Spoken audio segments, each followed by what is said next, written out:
Choosing Life by ginnyrules27, Chapter 31. Eric ran a hand through his hair as he sat in the hospital waiting room.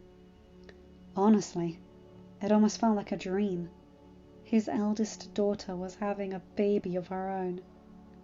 And, at the same time, he was terrified. He knew what he had told Elle, that the odds of her baby ending up like she did were astronomical. And yet, the odds that he would fall in love with a mermaid were just as high. Hell, the odds that mermaids were real was just as high for that matter. And then there was the fact he had been hypnotized and almost into marrying a sea witch. Yeah, he honestly didn't want to think about the odds either. "Dad?" Melody asked, looking up at her father. Are you okay?" Eric nodded. I'm just nervous, that's all. You know I was the same way when you gave birth." "Dad, we both know you were more nervous about Elle, and I don't blame you for that," Melody said, giving her father a small smile. Phil had offered to watch the twins once he had heard that Elle was giving birth, reasoning that a hospital waiting room would be so boring for the kids, and that his parents were happy to help watch them. Melody wasn't going to lie. She happily took him up on his offer, especially with King Kristoff, Queen Anna, and former Queen Elsa joining them. The last thing Melody wanted was to make it awkward for anyone. "I'm guessing Akio is back there with Mum?" Melody asked, changing the subject slightly to get her father's mind off the reason why he'd be worried for his older daughter. Eric nodded. "I don't think he's left outside the whole pregnancy, now that I think about it." "He comes by it honestly," Anna called over to Eric. "Apologies for butting into your conversation." "No, I understand," Eric nodded.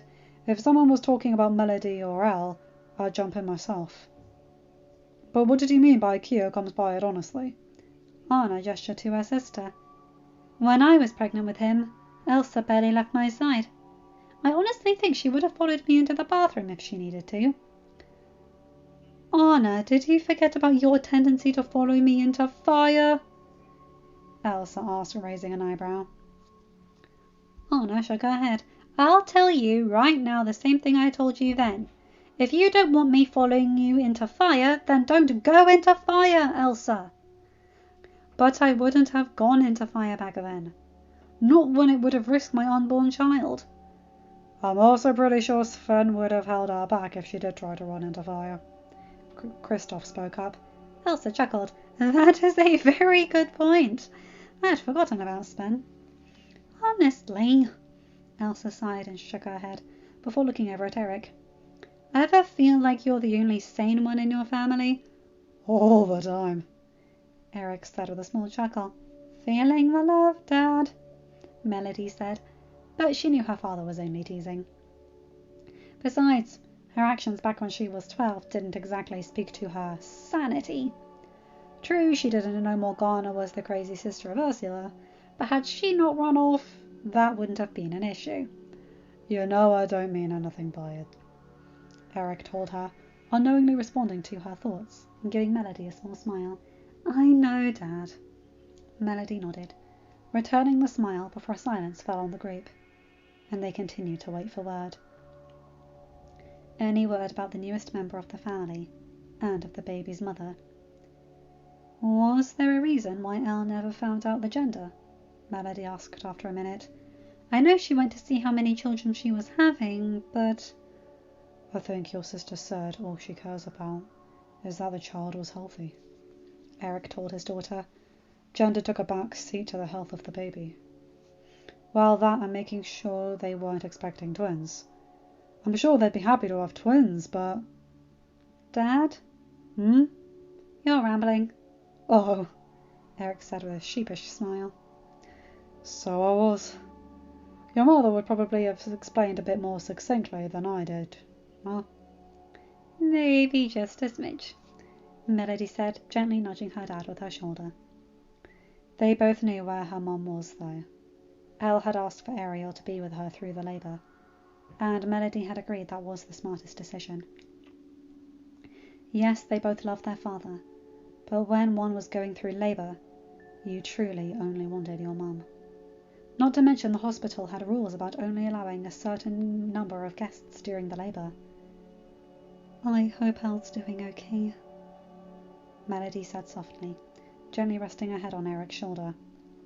When it comes to a delivery, no news is good news, Eric told her. Means everything is going exactly as it should. Melody nodded and gave her dad a small smile, not wanting to remind him that she had been on the other side of a delivery before.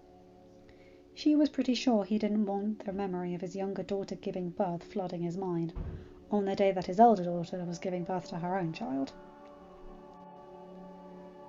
You could have invited a friend or two, Eric told her. No sense in being here bored after all. Melody sat up and shook her head. As much as I love my friends, that wouldn't have been fair to Akio. To not have his friends here as well. You know that nothing would stop Amir and Ben from being by Akio's side if they needed to be, Eric told her with a small chuckle. Melody nodded, but before she could say anything more, Akio came out through the double doors, a grin threatening to split his face in two. Not that that was out of the ordinary when it came to him, though. Akio? Kristoff said as he stood up, Anna and Elsa following him. Melody and Eric looked towards their in-law. Is everything all right? Everything's great, Dad, Akio said. I was just wondering if you, Mum and King Eric would like to see your granddaughter. Wait, why just Dad, King Kristoff and Queen Anna? Melody asked after the excitement seemed to fade. Yes, she was happy for Elle, of course, but why couldn't she see her niece? Akio gave her an apologetic smile. Only 3 guests in the room at the same time, unfortunately. But I promise, you'll be seeing your niece more than you thought you would. Fine, Melody said with a small chuckle, so Akio knew she wasn't upset. I'll hang out here with your aunt while your parents and my dad get to see the newest addition of our families. Eric chuckled and gently kissed Melody's head before he followed Akio, Kristoff and Anna towards Elle's room. It wasn't long before the 5 of them found their way into Elle's hospital room.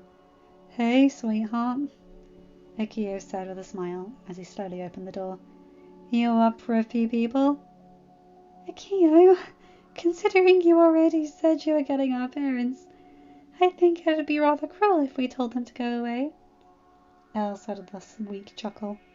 She'd been moved from the water birthing tub to a dry bed, and had a bundle of blankets in her arms.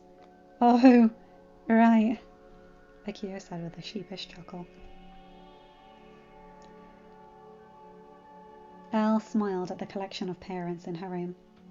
Mum, Dad, Kristoff, Anna, I'd like to introduce you to your granddaughter, Emily Anna Jorgensen.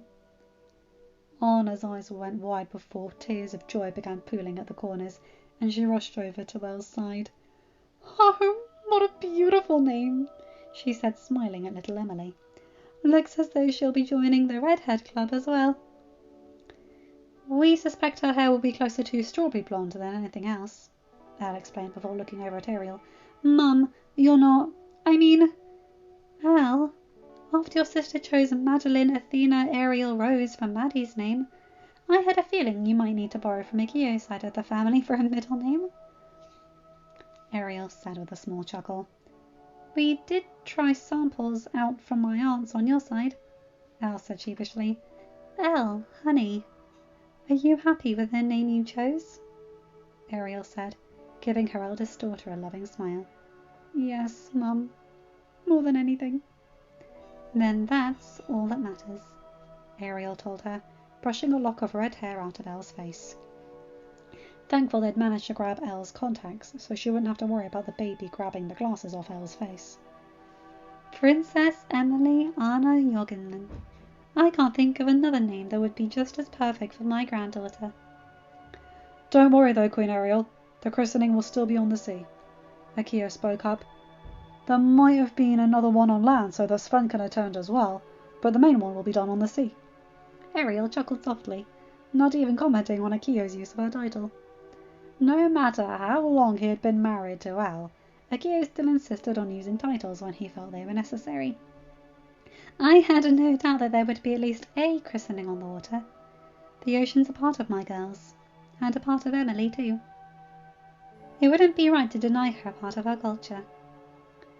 In more ways than one. With Elsa having ice magic, Anna spoke up. I completely forgot about that, Akio said after a minute. Mum? When did Aunt Elsa get her ice powers again? Oh, you know I really don't know, Akio, Anna said. I'm the younger sister after all, so Elsa's had her magic my whole life. Mother and father would have known. Though I do know that there's a family tradition on Mother's side that at least the eldest daughter is gifted with ice magic. Uh-huh, Akio said with his voice faint. Kristoff chuckled and shook his head. You'll be fine, son.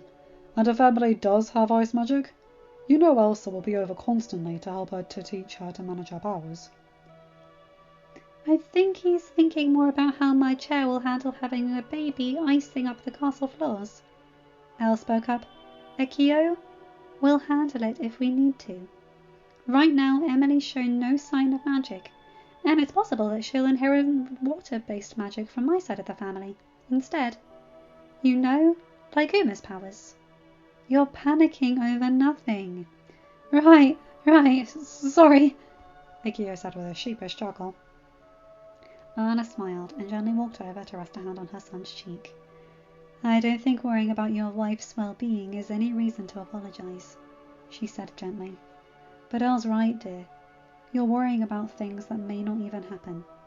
But if they do, you know you'll have the full support of the whole family with whatever assistance you need. I know, Mum, Akio said with a small chuckle.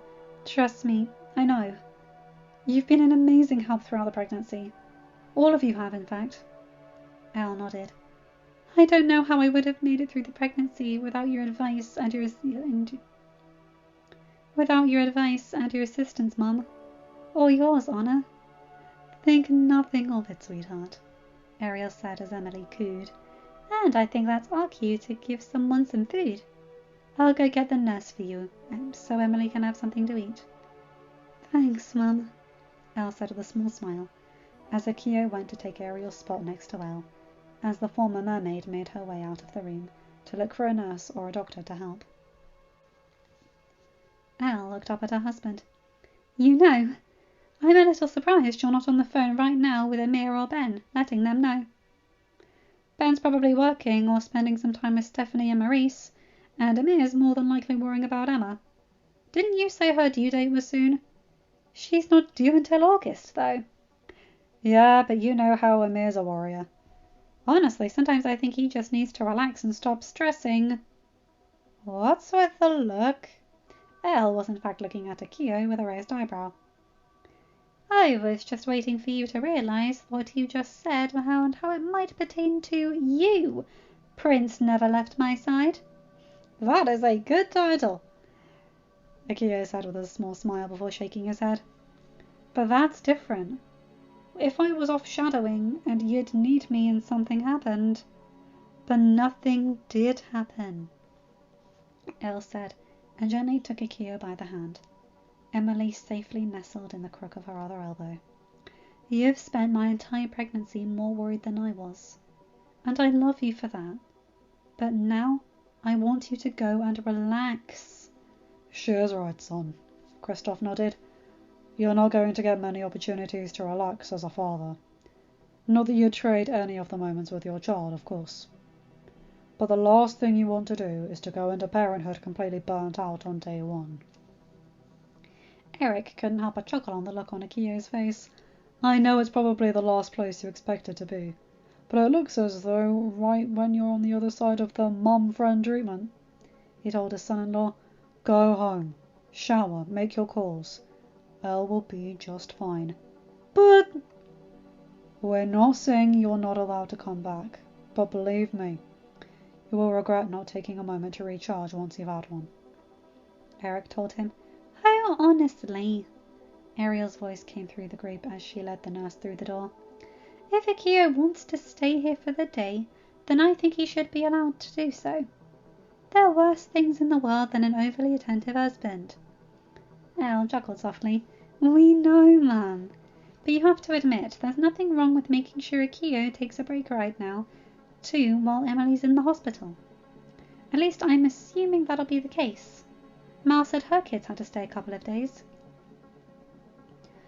I don't know the circumstances of Queen Mal's delivery, but a healthy baby and a healthy delivery still need at least one night in the hospital for observation, the nurse explained as she fixed the bottle for Elle and handing it to her.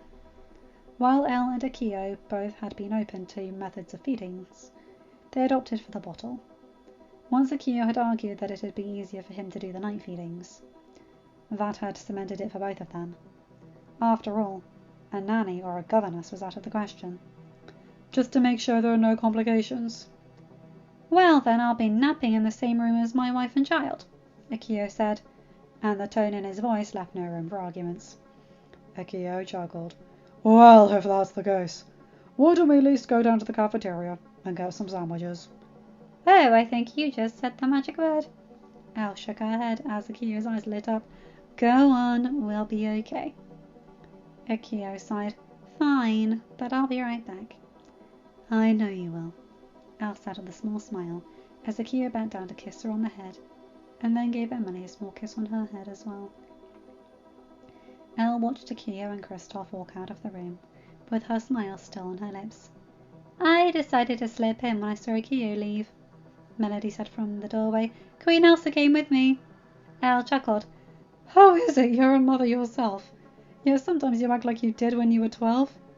Just lucky that way, Melody grinned. Oh, Herky Haddie say congrats on the healthy delivery. They'll be over to see her once you're recovered. They do know they'll be invited to the christening, right? Elle chuckled before looking down at Emily. Oh, all done? Such a good girl. Elsa smiled. Well, maybe we should leave the new mum alone to have a chance to rest, shall we? I'm sure we'll all get a chance to visit soon enough. Of course, Elsa nodded. Thank you, Queen Elsa. Anything for the mother of my great niece, Elsa said, her smile still on her lips as she turned to leave. Ariel smiled and gently kissed Elle on the head. You call if you need anything. Okay, honey? Okay, Mum, Elle nodded and watched as the room emptied out, leaving only her and Emily in there. Elle's eyes slowly began to close, and before she knew it, she had fallen asleep with Emily still in her arms. Though not for long, as Akio came back into the room, his arms full of sandwiches and his father following. I guess everyone left, Kristoff said, as he set his armful of sandwiches down. I'll go and catch up with them. Let me know if you need anything. Okay, Akio? Akio nodded, having already dropped his smile, and went to go and pick up his daughter. Hey, Dad? Yeah, son? Does it get much better than this? Kristoff chuckled, gently patting Akio on the shoulder. Every day, if you're lucky. But I'm the luckiest guy there is, Akio told him. Then every day will be better than the last. I can promise you that, Kristoff said as he turned to leave. Akio smiled and gently sat down in a nearby rocking chair, just as Emily seemed to fuss. Hey, hey, it's okay. Papa's got you, Akio said, gently rocking his daughter in his arms. Before he knew it, a familiar melody came from his lips, one that his mother and aunt had sang to him all the time growing up. Where the north wind meets the sea, there's a river full of memory. Sleep, my darling, safe and sound, for in this river all is found. Emily's whimpers quieted, and soon gentle coos took their place as Akio continued to sing. Her eyes grew heavy, and soon Akio was left with the two of his favourite people sound asleep, and he wouldn't trade it for the world. End of chapter. Hi guys, hope you enjoyed that one. Oh yay, little Emily's been born. That's really sweet. I like that chapter a lot. And Akio slowly freaking out that his daughter might have ice magic. Didn't think about that one, did you, Frosty boy? Anyway, you guys know the drill. Before I finish, I'm sorry for any stuttering. I had an absolutely horrible anxiety attack last night. I've taken my medicine, so I'm doing better, but I might have stumbled a bit there. Anyway, you guys know the drill. Like, comment, and subscribe, and hit that bell to get notified whenever I upload a new video. Have a good day, night, or whatever time zone you're in. Bye, my guys, gals, and non-binary pals. I'll see you in another video. Take care.